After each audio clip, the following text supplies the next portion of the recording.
So, ఎవరైనా house wives ఉన్నారు అంటే వాళ్ళకి మీరేం చెప్తారండి? ఇలానే కెరియర్ గ్యాప్ మీరు ఆఫ్టర్ 20 ఇయర్స్ మీ జర్నీ స్టార్ట్ చేశారు. నేను వాళ్ళకి ఒకటే చెప్తాను మ్యామ్. ఇది ఏమి ఏజ్ డజంట్ మ్యాటర్. మీరు ఎప్పుడైనా ఈ డిజిటల్ స్కిల్స్ అనేవి ఇప్పుడు కాలంలో మస్ట్ అండ్ షుడ్ ప్రతి ఒక్కరూ నేర్చుకోవాలి ఈ డిజిటల్ స్కిల్స్.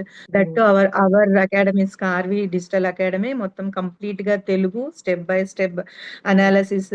ఏ టైంలో అయినా మీరు చక్కగా విసుక్కోకుండా మంచిగా వాయిస్ నోట్స్ పెట్టారు. డౌట్స్ అన్ని కూడా క్లియర్ చేశారు మ్యామ్. నేను ఒకటే చెప్తాను అందరికి, టైం హ్మ్. ఏమీ అవ్వలేదు. అందరికి టైం తీసుకొని స్కార్విలో జాయిన్ అయ్యి ఈ స్కిల్స్ హ్మ్. అన్ని నేర్చుకొని ఇప్పుడు నాకైతే ఇంత ఉపయోగపడ్డాయి. ఇంకా కొందరికి ఒక్కొక్కరి మైండ్ సెట్ ఇంకొకలాగా మీరు చెప్పినట్లు. సో హ్మ్. వాళ్ళ వాళ్ళ ఐడియాస్ అనుగుణంగా వాళ్ళు ఇంకా ఇంకా హ్మ్. మిరాకిల్ సృష్టించొచ్చు. So, what about job opportunities and freelancing opportunities in Karvy? కార్వీలో మనకి ఎప్పటికప్పుడు ఈ రోజు మనకు ఆల్మోస్ట్ రోజు ఏవో ఒకటి జాబ్ ఓపెనింగ్స్ అనేది పెడుతూనే ఉన్నారు మ్యామ్. మీరు క్లియర్ కట్ గా మనకి ఏదో కాంప్లికేటెడ్ వేలో కాకుండా హ్మ్. మంచిగా నీట్ గా అందరికీ అర్థమయ్యే విధంగా అటు ఎక్కువ చదువుకున్న వాళ్ళకే అర్థమవుతాయి ఈ స్కిల్స్ అని భయపడనక్కర్లేదు. హ్మ్. మినిమం నాలెడ్జ్ ఉండి మినిమం ఫోన్ మనం ఆపరేట్ చేసే నాలెడ్జ్ ఉన్న వాళ్ళకు కూడా వాళ్ళ కనెక్ట్ అయ్యే కోర్సెస్ కూడా చాలా ఉన్నాయి.